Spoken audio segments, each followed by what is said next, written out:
Hello class, welcome back बच्चों। तो पहले बच्चों स्टार्ट करते हैं नया लेक्चर। बेटा नए लेक्चर में थोड़ी सी पहले प्रॉब्लम्स की बात कर रहा हूँ। इलस्ट्रेशन नंबर 11, बताओ बेटा क्या प्रॉब्लम लेनी है मुझे आपकी। फर्स्ट पॉइंट, ठीक है जी। और फर्स्ट के बाद सेवेंथ, ठीक है जी। फर्स्ट और सेवेंथ प्रॉब्लम लेना है, मुझे पता है एडवांस में कि फर्स्ट और सेवेंथ प्रॉब्लम आएगा, बाकी सब तो आता है। डन है ये बाकी सब। बेटा बजाय इसके कि पहले ये वाली प्रॉब्लम लो, मैं एक इलस्ट्रेशन करा देता हूँ, उससे प्रॉब्लम ना खुद ब खुद रिजॉल्व हो जाएगी। ठीक है जी, हम एक इलस्ट्रेशन कर रहे हैं, इलस्ट्रेशन नंबर 7।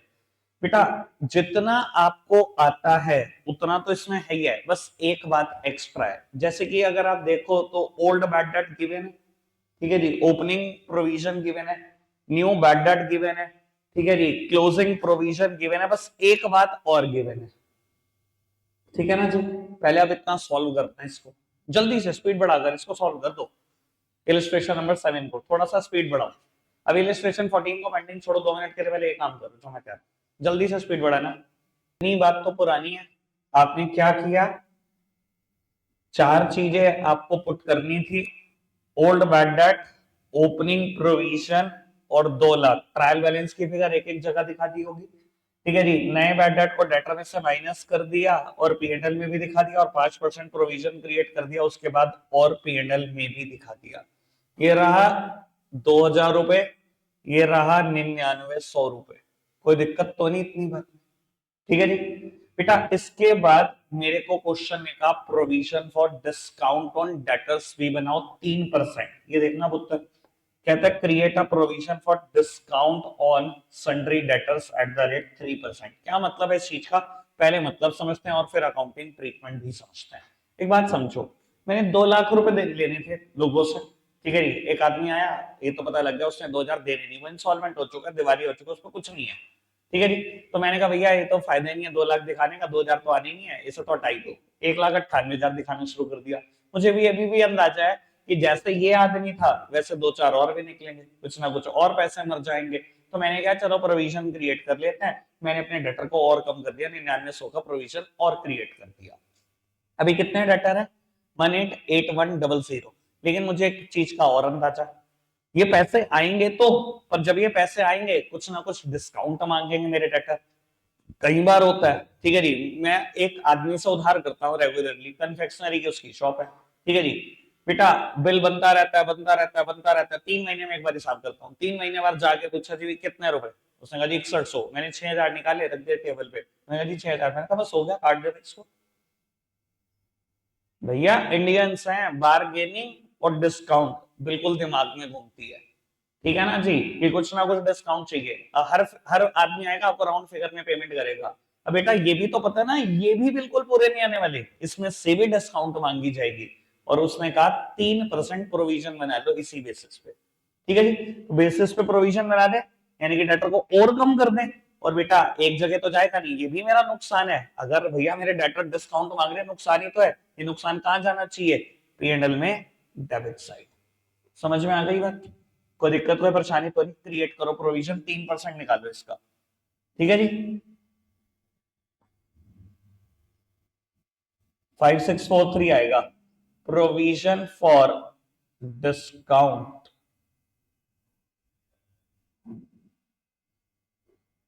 5643।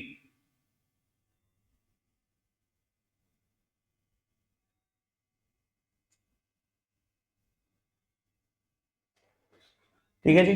और ये यहां दिखाना भी मत बोलना, to provision for discount, provision for discount 5643, ठीक है जी। इतनी बात कोई दिक्कत तो नहीं, इलस्ट्रेशन नंबर 7 डन, ठीक है जी। अब आ जाओ 11th की प्रॉब्लम पर, ठीक है जी। सब सामने देख रहे हैं भैया 11th की वो प्रॉब्लम, मुझे पक्का पता है कि वो दोनों बातें जो भव्य ने प्रॉब्लम पूछी वो सबकी ही प्रॉब्लम है।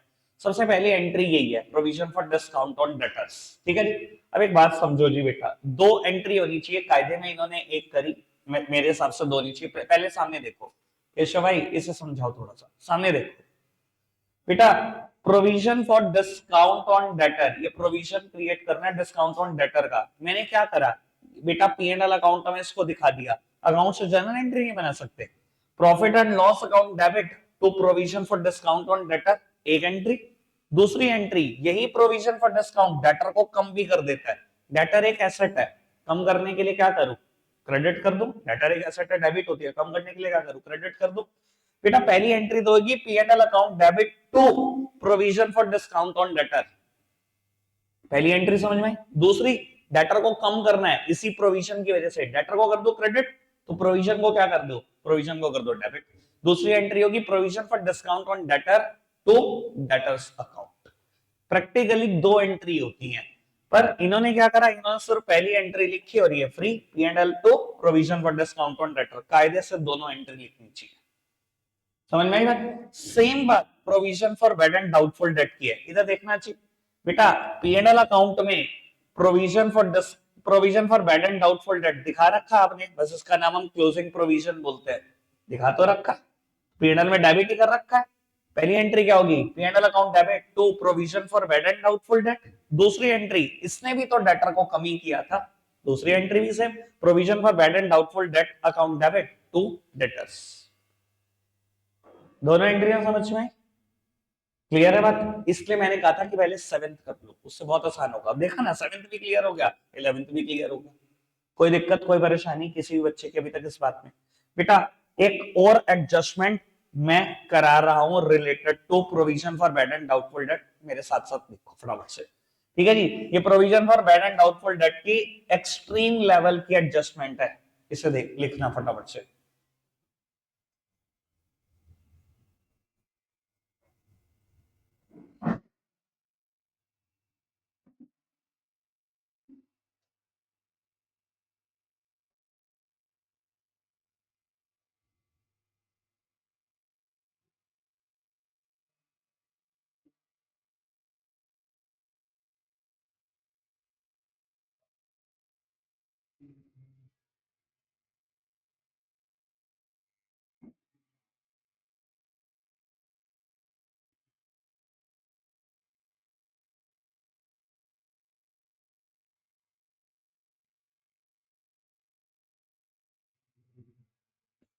या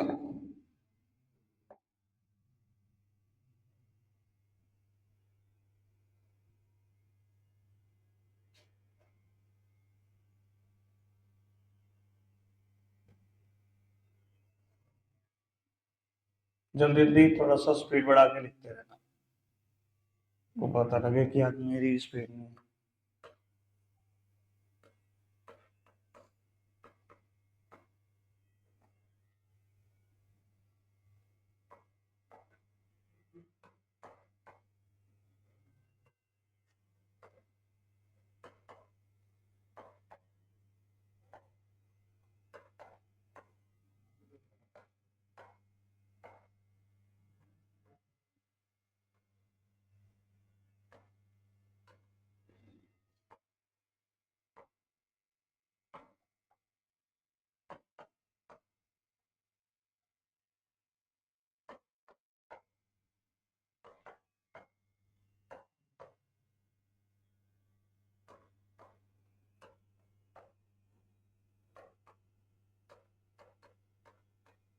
कबूतर, तो वो पूरे टाइम 11:15 पे मैं शुरू कर दूंगा।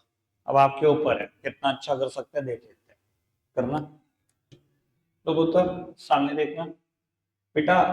अब मेरा ख्याल तो क्वेश्चन हो जाना चाहिए था अगर थोड़ा सा समझते, बस एक ही बात नहीं है, बाकी तो सारी बातें पुरानी है। ये देखो सामने पीएनएल अकाउंट में लिखा होगा to old bad debt plus new bad debt plus closing provisions minus opening provisions, ठीक है जी। और बैलेंस शीट में वही कहानी है, डेटर्स। अब पहले ट्रायल के आइटम एक एक जगह दिखाओ। डेटर है 68,000, ओल्ड बैड डेट 6 और ये 16, old bad date 6, opening provision 16, debtor है 68,000 के। अब बेटा एक बात मुझे भूली गई ब्रैकेट में लिखकर कि डेटर में स्पर्श का डिसऑनर्ड बिल भी है 8,000 रुपए का। स्पर्श कोई मेरा बिजनेस का पुराना डेटर रहा होगा, मैंने पैसे लेने थे, मैंने बिल लिख दिया उसके ऊपर, ठीक है जी, ताकि थोड़ा सा कोर्ट की इन्वॉल्वमेंट हो जाए। उसने साइन भी कर दिया बिल। जिस दिन बिल साइन हुआ होगा, एंट्री क्या की होगी? एंट्री की होगी बीआर टू डेटर। उस डेटर को बुक से खत्म कर लिया होगा, बीआर मेरे पास आ गया बेटा। उसके बाद जब मैच्योरिटी हुई और मैं बिल के पैसे लेने का, उसने बिल के पैसे देने से मना कर दिया, बिल डिसऑनर हो गया।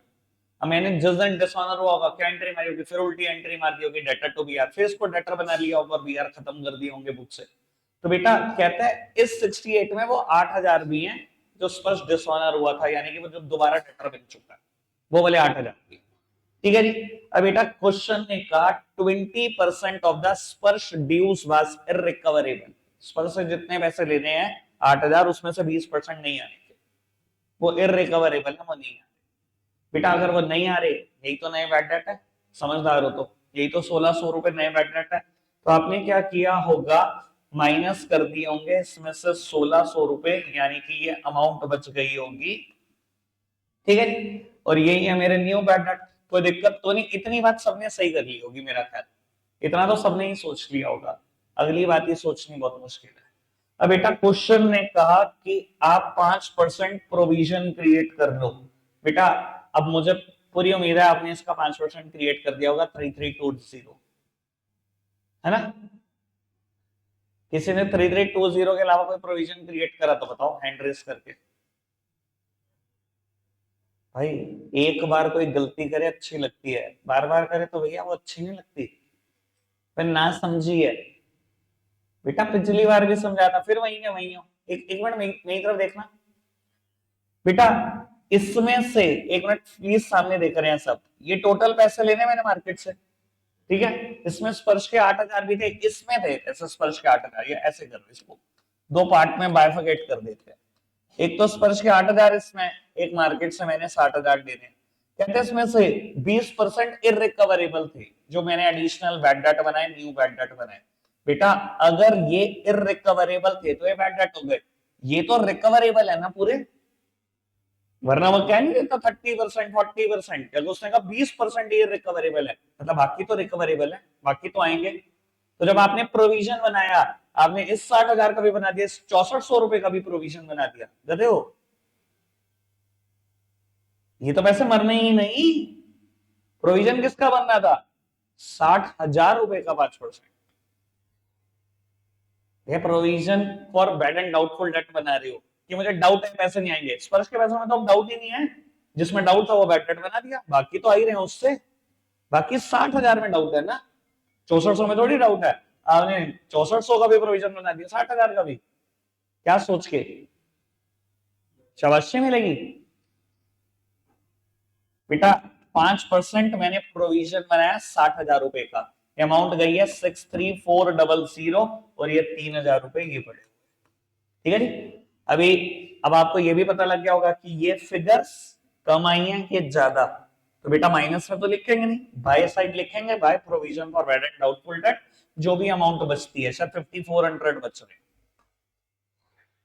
कोई दिक्कत कोई परेशानी अभी तक इस बात में? बिल्कुल अच्छे से क्लियर हो गई बात, समझ में आ गई? अब मैं बता रहा हूँ बेटा, जितने लोग घर बैठे हुए हैं ना आज, मतलब इतना लेट बैच रखने के बाद भी, अब वो देखेंगे तो है नहीं। ठीक है जी, कल पेपर में आएगा, फिर आप कराते नहीं कुछ। भैया हम तो बिल्कुल कुछ नहीं कराते, आप बहुत पढ़ते हो लेकिन। क्लियर है क्या इतनी बात? आगे बढ़ जाए, चलो। नेकी करोड़ दरिया में डाल, कलयुग की तो कहानी है ये। अच्छा करते रहो और फेंकते रहो। लो जी बेटा, अच्छा मेरे को ये क्वेश्चन नहीं करा रहा, मैं 14th करा रहा था। 14th में मेरे को एक प्रॉब्लम लेनी है, second problem, write off 1/5 of the ad expenses. बेटा मैं एक नई एडजस्टमेंट की भी यहाँ शुरुआत कर रहा हूं, जिसका नाम है डेफर्ड रेवेन्यू एक्सपेंडिचर। सामने देखते रहना बेटा, क्योंकि मैं बता रहा हूँ बैच अभी चलेगा 10 मिनट पूरे। आप सब सामने देखते रहना, मैं सबसे इंपॉर्टेंट एडजस्टमेंट की बात कर रहा हूँ, ये पेपर का पार्ट हो सकती है। एडजस्टमेंट का नाम है डेफर्ड रेवेन्यू एक्सपेंडिचर। मतलब समझते हैं आप डेफर्ड रेवेन्यू एक्सपेंडिचर का? बेटा वो खर्चे जो रेवेन्यू एक्सपेंडिचर और कैपिटल एक्सपेंडिचर दोनों का गुण रखते हैं, उन्हें बोलते हैं हम डेफर्ड रेवेन्यू एक्सपेंडिचर। मैं दो बातें करने वाला हूं, दोनों आराम से सुन लेना। कटारिया जी मैं अब डिस्टर्ब होना नहीं चाहता, ध्यान रखना जी। वो खर्चे जो रेवेन्यू एक्सपेंडिचर और कैपिटल एक्सपेंडिचर दोनों का गुण रखते हैं उन्हें हम बोलते हैं डेफर्ड रेवेन्यू एक्सपेंडिचर। देखो कहता है तो रेवेन्यू एक्सपेंडिचर, नाम से तो रेवेन्यू एक्सपेंडिचर है, पर मुझे इसकी डेफरमेंट करनी पड़ती है। मतलब बेटा आप, मैं अगर आपको ये कहूं कि मैंने अपनी ट्यूशन का ऐड किया, एक फ्लेक्स बोर्ड लगाया या पैम्पलेट बंटवा दिए, ये ऐड कौन सा खर्चा है? बेटा पी एंड एल अकाउंट का खर्चा, दिखा दो पी एंड एल अकाउंट में, नॉर्मली यही कहानी है। लेकिन मैं अगर आपको ये कहूं कि मैंने ऐड किया, सहारनपुर नगर निगम से अप्रूवल ली, उनको टैक्स जमा कराया 3 साल का कि भारत माता चौक पे जो सबसे बड़ा फ्लेक्स बोर्ड है मैं वहां लगाऊंगा अपना फ्लेक्स बोर्ड, 3 साल का टैक्स जमा कर दिया उनको, ठीक है जी। और मैंने कहा जी ये पेपर मटेरियल का बोर्ड ही नहीं बनवाना है इस बार, जब 3 साल के लिए साइट मेरी है, मैंने कहा लोहे का बोर्ड बनवाओ, एक ही बार खर्चा करो, एक ही बार लगवाओ, 3 साल तक लगे रहना चाहिए, ठीक है। टैक्स में लोहे का बोर्ड बनवाने में, पेंटिंग वगैरह में मेरे खर्चा हो गया 90,000। लेकिन बेटा ये मुझे बेनिफिट देगा for 3 years, not for a single year, it is for the 3 years. क्या मैं इसको पीएनएल में दिखा दूं? बेटा जब आप पीएनएल अकाउंट बनाते हो उसके नीचे एक स्टेटमेंट लिखते हो for the period starting from 1 April to 31 March, यानी कि मैं 1 साल के खर्चे दिखाने वाला हूँ। क्या ये खर्चा सच में 1 साल का है? 90,000 रुपए दिखा दो, 1 साल का खर्चा है। कितने साल का खर्चा है? 3 साल का। मुझे बेनिफिट कितने साल के लिए मिल रहा है? 3 साल के लिए मिल रहा है। बेटा मैचिंग कंसेप्ट भी एक चीज होती थी। मैचिंग कंसेप्ट कहता था match your expenses with your revenue and match your revenue with your expenses. अपने खर्चों को इनकम से मैच करो, इनकम को खर्चों से मैच करो। अगर बेटा कोई चीज मुझे 3 साल के लिए इनकम देगी, अब लोग देखेंगे बोर्ड को, मेरे पास ट्यूशन पढ़ने आएंगे, 3 साल के लिए बेनिफिट देगी, तो मुझे खर्चे भी कितने साल में दिखाने चाहिए? 3 साल में दिखाने चाहिए। मैं क्यों दिखाऊं भैया 1 साल में? तो मैं कैसे दिखाता हूं इसको ये समझ लेना। अब समझ में आया कि नाम से तो ये रेवेन्यू ही खर्चा है, पर बेटा अगर इसने बेनिफिट 1 साल से ज्यादा के लिए दिया, भैया मुझे एसेट बनाना पड़ेगा इसको। एसेट वही चीजें होती हैं जो 1 साल से ज्यादा के लिए बेनिफिट देती है। अब भैया ये रेवेन्यू के भी गुण रखता है, कैपिटल के भी गुण रखता है। एक लौता एक ही एग्जांपल है सिर्फ ऐड, ध्यान रखना। इसे हम बोलते हैं डेफर्ड रेवेन्यू एक्सपेंडिचर, कि तू है तो रेवेन्यू पर तेरी डेफरमेंट करनी पड़ती है, तुझे 1 साल में दिखा के खत्म नहीं कर सकता। ठीक है जी। अब सुनो कैसे दिखाते हैं अकाउंट्स में। मैडम आप समझाओगे, मैं ही समझा दूं? फिर सामने देख लो बेटा कैसे दिखाएंगे समझना। आपने बैलेंस शीट में एसेट साइड लिखना है एट 90,000 पर 3 साल के लिए बेनिफिट देगा, आप डिवाइडेड बाय 3, यानी कि हर साल कितना दिखाना है? 30,000। पहले साल 30,000 राइट ऑफ करोगे और पीएनएल अकाउंट में ले आओगे टू एड एक्सपेंसेस 30,000, यानी कि फर्स्ट ईयर कहानी क्या है, 30,000 रुपए दिखा रखे हैं, 60,000 रुपए डेफर कर रखे हैं। इसे बोलते हैं डेफर करना। डेफर करना मतलब अभी पीएनएल अकाउंट में नहीं दिखा सकता है खर्चा, इस साल का है नहीं, डेफरमेंट कर रखी है मैंने इसकी। ठीक है जी बाबू। दूसरी कहानी सुनना, एड 60,000, फिर 1/3 राइट ऑफ कर दिया, 30,000 दिखा दिया, 30,000 यहां लिखा एड एक्सपेंसेस 30,000, यानी कि दूसरे साल क्या होगा, 30,000 दिखा दिया, 30,000 रुपए डेफर कर रखा है। तीसरे साल दिखाया होगा एड 30,000 बैलेंस शीट में एसेट साइड, 30,000 ये राइट ऑफ कर दिए, यहाँ कुछ बचा नहीं दिखाने को, और एड 30,000। अब देखो जी तीसरे साल डेफरमेंट कुछ नहीं कर रखी, 30,000 दिखा दिया है, तीनों सालों में 33,000 दिखा दिया कि नहीं दिखा दिया? खत्म हो गई कहानी। समझ में आई बात? अब मैं एक बात बताता हूँ, मैं फंसाना चाहूँ ना, प्रैक्टिकल लेने बैठ जाऊं अगर, जो तुम्हारे टीचर लेवल पूछते हैं क्वेश्चन का वो कुछ नहीं, टीचर की भी बैंड बढ़ जाती है। ठीक है जी। और मैं ऐसी ऐसी शॉर्ट्स तैयार कर रहा हूँ, मुझे बहुत सब कुछ मैंने आगे के लिए 11th के लिए तैयार किया है। अकाउंट्स के जो हमारा 100 डे 100 अकाउंटिंग कंसेप्ट जो चैलेंज चल रहा है, कल मैंने क्वेश्चन कवर किया उसमें, difference between intangible assets and fictitious assets. ये कल मैंने कवर किया, भी आ जाएगा कुछ दिन में आपके पास, difference between intangible assets and fictitious assets. Teacher से भी पूछ के देख लेना एक बार, तो भैया 10 बार सोचेगा फिर बताएगा, और पहली बारी में गलती बताएगा। इंटेंजिबल एसेट्स क्या होती है? इंटेंजिबल एसेट्स वो होती हैं जो फिजिकल फॉर्म में नहीं है, पर वो एसेट्स हैं और उनकी वैल्यू भी होती है कुछ ना कुछ, चाहे कि गुडविल की बात कर लो चाहे पेटेंट्स की बात कर लो, टच नहीं कर सकता पर एसेट्स तो हैं और वैल्यू भी है उसकी। फिक्टिशियस एसेट्स क्या होती हैं? जो सही मायने में एसेट ही नहीं होती, बट मजबूरी में दिखाना पड़ता है, यही है उसका एग्जांपल। इसे ही बोलते हैं फिक्टिशियस एसेट्स। सच में ये एसेट है? ऐड कोई एसेट होती है? पर एसेट साइड दिखाना पड़ता है ना, ये अकाउंटिंग की मजबूरी है। ये है डिफरेंस इन टेंजिबल और फिक्टिशियस एसेट्स का। समझ में आई बात? क्लियर है जी बात? अब बेटा यही एक क्वेश्चन बनकर आ गया 14th इलस्ट्रेशन में, write off 1/5 of the ad expense. कितना खत्म करना है? 1/5 खत्म करना है, यानी कि एड मुझे 5 साल के लिए बेनिफिट दे रहा होगा, तो मैं 5 अलग अलग सालों में इसको खत्म कर रहा हूँ। ठीक है जी। और मेरे पास शायद एड का खर्चा है, बाबू कहीं देखा था मैंने, ये 6,000 रुपए एड का खर्चा, 6,000। तो आपने कितने रुपए राइट ऑफ किए होंगे? 1,200 रुपए। 1200, 1/5 मतलब 1200। एसेट साइड दिखाया होगा एड 6,000, माइनस किए होंगे 1200। इन्होंने प्रॉपर प्रेजेंटेशन नहीं करी, आप 6,000 दिखाना, माइनस करना 1200, 4800 रुपए बाहर चली गए। और ये 1200 रुपए राइट ऑफ होकर कहां आ गए? राइट ऑफ करने का मतलब बताते हो, समझते हो? राइट ऑफ करने का सिंपली मतलब होता है ट्रेडिंग या पीएनएल अकाउंट में दिखाना। ठीक है जी। और मैंने इसको राइट ऑफ करके पीएनएल अकाउंट में 1,200 रुपए दिखा दिए होंगे। कोई दिक्कत, कोई परेशानी तो नहीं? समझ में आ गई डेफर्ड रेवेन्यू एक्सपेंडिचर? ठीक है, चलो रखते हैं, आज के लिए इतना ही है प्यारे बच्चों, बाय।